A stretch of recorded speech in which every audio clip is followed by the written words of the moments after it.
तो आज हम बात करेंगे द अल्केमिस्ट बुक की 61वीं लड़ाई के बारे में। तो चलिए इसको हम बुक में से पढ़ते हैं।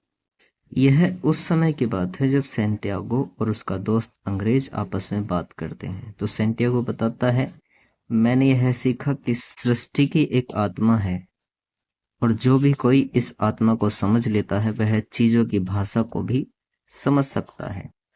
मैंने यह सीखा कि बहुत से कीमियागर ने अपनी नियति को पा लिया था और उन्होंने अंततः विश्व की आत्मा, पारस पत्थर और अमृत की खोज कर ली थी। लेकिन जो सबसे महत्वपूर्ण बात मैंने सीखी वह यह है कि ये सारी चीजें इतनी सरल हैं कि इनको एक रत्न की सतह पर भी लिखा जा सकता है। जैसा कि अभी हमने बुक में पढ़ा, चलिए इसको समझते हैं।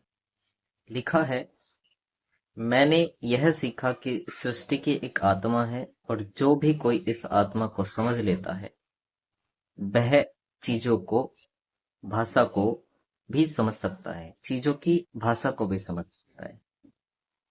अर्थात इस सृष्टि के अंदर जितनी भी सारी चीजें वो एक ईश्वर ने बनाई, वो एक जीवात्मा है और उसी ईश्वर ने, जिसने इस सृष्टि को बनाया है, हमें बनाया। तो क्यों ना हम उस सृष्टि के साथ प्रेम से पेश आए, क्योंकि हम सब एक ही हैं। नम्रता से पेश आए।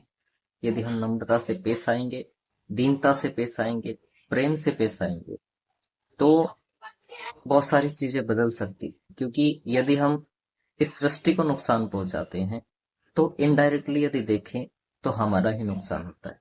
आगे लिखा है, लेकिन जो सबसे महत्वपूर्ण बात मैंने सीखी वह यह है कि ये सारी चीजें इतनी सरल हैं कि इनको एक रत्न की सतह पर भी लिखा जा सकता है।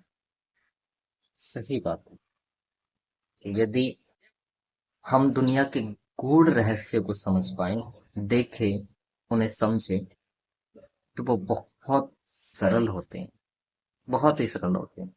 यदि एक शब्द में मैं आपको बताऊं तो वो है प्रेम। हर व्यक्ति से, हर जानवर से, हर पशु से, हर वनस्पति से, हर पहाड़ से यदि हम प्रेम के साथ पेश आए तो चीजें बदल सकती। तो यदि आपको जानकारी अच्छी लगी हो तो वीडियो को लाइक करें, शेयर करें और कमेंट करके बताएं कि क्या क्या चीजें आपको इसमें अच्छी लगी। और हमारे चैनल को सब्सक्राइब करना न भूलें।